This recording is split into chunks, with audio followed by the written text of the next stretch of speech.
চাওক আজি এটা ডাঙৰ কনচেপ্ট ক্লিয়াৰ কৰাব মই যাই আছোঁ আমি যে ঘৰবিলাক বনাই আছোঁ মেক্সিমাম আমি AAC ব্লক ইউজ কৰিব আমি টান পাওঁ প্ৰায় 90% ঘৰতে ৰঙা ইটাটো ইউজ কৰোঁ কিন্তু AAC ব্লক ইউজ কৰিলে আমাৰ কিমান এডভান্টেজ আছে যিটো আমাৰ সাধাৰণ মানুহবিলাকে গমে পোৱা হোৱা নাই এতিয়ালৈকে চ' তাৰে কথাটো মই আপোনালোকক জনাব যাই আছোঁ প্ৰথম কথা হৈছে এডভান্টেজ AAC ব্লক এটাৰ ওজন ৰঙা ইটাতকৈ বহুত কম আপুনি আমাৰ দেহটোৰ কথাই ভাবকচোন আমাৰ গাত বহুত মাংস থাকিলে আমি চলা ফুৰা কৰিব সহজ পাম নে আমি লাইট স্লিম হ'লে পাম সহজ আমি বডিটো মেইনটেইন কৰাত একদম সঁচা কথা আমি লাইট ৱেট হ'লে আমি চলিব ফুৰিব আমি কমফৰ্ট পাম ঠিক তেনেকৈ ঘৰটোৰ ক্ষেত্ৰতো ৰঙা ইটা লগাতকৈ আমি যদি AAC ব্লক লগাওঁ ন ঘৰটোৰ যিটো ডেড লোডটো বহুত পৰিমাণে কমি যায় যাৰ ফলত ঘৰটোৰ ষ্ট্ৰেংথটো বাঢ়ি যাব পাৰে ছেকেণ্ড কথা হৈছে AAC ব্লক এটাৰ ৰঙা ইটাতকৈ তাৰ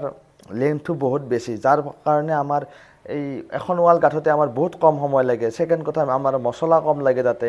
আৰু মিস্ত্ৰীৰ খৰচটো আমাৰ কমি যায় তেনেকৈ আমি যদি আমি খৰচৰ তুলনা কৰোঁ ৰঙা ইটাৰ তুলনাৰ বেৰ এখনতকৈ AAC ব্লকৰ বেৰ এখন বনালে আমাৰ প্ৰায় 40% 60% ডিফাৰেঞ্চ এটা আহি যায় তাৰমানে 100 টকা যদি তাতে যায় ৰঙা ইটাৰ দেৱালত AAC ব্লকৰ ৱালত আমাৰ 60 টকা আহি যাব কেৱল আমি AAC ব্লকৰ ৱাল এটা বনাওঁতে এইটো কথা লক্ষ্য কৰিব লাগে যিটো উইণ্ডো চিল লেভেল বা খিৰিকীৰ তলৰ অংশটো ৰ'ব মই প্ৰেক্টিকেলি দেখাই দি আছোঁ আপোনালোকক এইখন খিৰিকী ন এই খিৰিকীৰ তল লেভেলেৰে গোটেই ঘৰটোত এই খিৰিকীৰ তল লেভেলেৰে এটা আমি 6 ইঞ্চ বা মেক্সিমাম 8 ইঞ্চ হাইটৰ এটা আমি বিম দিব লাগে কিয় বিমটোৰ হাইট হ'ব মেক্সিমাম ধৰক